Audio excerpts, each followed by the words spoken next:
C'est demain qu'aura lieu la journée nationale des aidants et à cette occasion, je reçois aujourd'hui sur Radio J Corinne Benzekri. Bonjour madame. Bonjour monsieur. Et merci d'avoir accepté notre Radio J. invitation. Vous dirigez le pôle ressources, autonomie et citoyenneté de la fondation Kazib Kojazor qui est chargée de l'accompagnement justement des aidants s'occupant de personnes handicapées. Corinne Benzekri, comment se matérialise au quotidien cette aide que vous leur apportez ?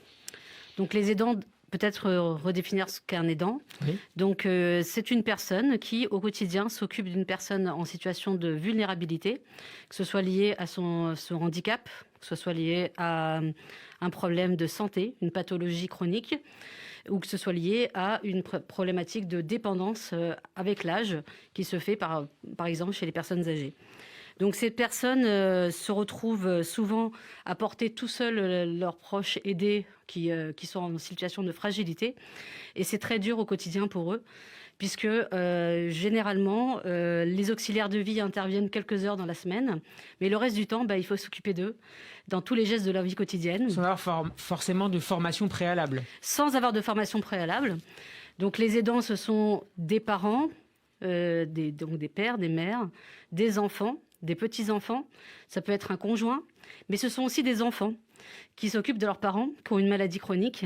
Et ces enfants se retrouvent parfois à devoir se substituer aux parents dans certains actes du quotidien, faire des courses, s'occuper de la maison et parfois de leurs frères et sœurs pour pouvoir les soutenir et les aider, vu leurs difficultés passagères ou parfois au plus long terme, de faire face au quotidien de leur vie. Alors comment vous les aidez au quotidien? Donc nous, on a justement deux services. Un service qui s'appelle Saphir, dont l'objectif est d'accueillir et d'accompagner des aidants de personnes en situation de handicap qui ont besoin de conseils, d'une écoute, d'un soutien psychologique. On les accompagne pour faire des démarches administratives. On les accompagne aussi pour trouver des solutions de répit, des solutions de vacances, pour qu'eux-mêmes puissent un peu souffler et prendre du temps pour eux, pour s'occuper d'eux-mêmes. Ils ont aussi besoin d'être reconnus comme aidants? Exactement. Donc c'est vrai que la Journée nationale des aidants a pour objectif de rendre visibles les aidants, de parler d'eux, de faire connaître à l'ensemble du public ce qu'est un aidant et d'être trouvé aussi de faire valoir leurs droits. Donc le Saphir a pour objectif de faire valoir le droit de ces aidants, de faire des démarches, de les encourager à trouver des solutions. Ils ne le font pas toujours, ces démarches? Non, ils ne savent pas toujours vers qui se tourner. La gestion administrative est souvent très complexe. Et je peux aussi rajouter que nous avons un deuxième service qui s'appelle l'ALTF et qui a pour objectif de soutenir les tuteurs et les curateurs familiaux qui gèrent la mesure de tutelle ou de curatelle de leurs proches et qui ne savent pas non plus comment gérer cette mesure, parce que c'est énormément de démarches administratives, des fois des problèmes patrimoniaux se révèlent aussi.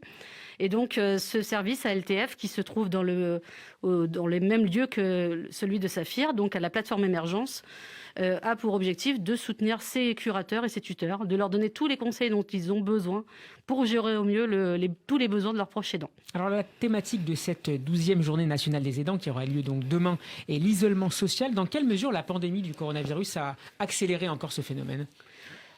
Si un aidant a du mal à aller chercher de l'aide et à demander de l'aide et à se reconnaître comme quelqu'un qui aide au quotidien, la pandémie a accentué cet isolement puisque les personnes, les aidants, se sont retrouvés à gérer seuls leurs proches, les auxiliaires de vie ayant été contaminés, également les infirmiers, les infirmières, les structures pour accueil de personnes en situation de handicap ou même personnes âgées ont fermé pendant les confinements.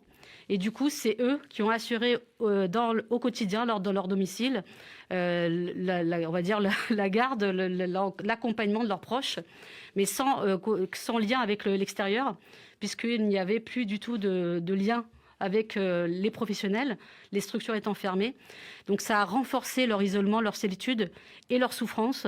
Avec des conséquences parfois sur l'équilibre de leur propre famille, de leur couple aussi. Exactement, ça peut entraîner effectivement, quand on va dire la situation de handicap apparaît dans un couple, il peut y avoir des ruptures en fait, des liens entre tous les membres de la famille, des conflits apparaissent et c'est assez naturel. On le retrouve assez fréquemment dans notre métier. Et c'est vrai que le Covid a renforcé cette situation, engendré encore plus de complexité pour tous ces aidants.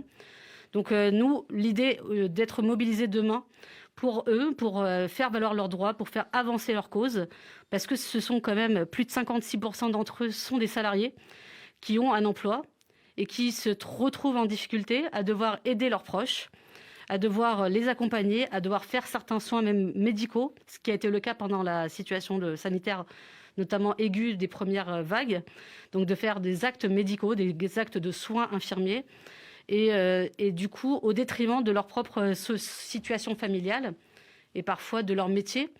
De devoir s'absenter du travail, c'est pas évident pour pouvoir s'occuper de son proche. Merci beaucoup Corinne Benzekri. Je rappelle que vous dirigez le pôle ressources, autonomie et citoyenneté de la Fondation Kazip Co. Merci beaucoup et à bientôt sur Radio J. Merci à vous.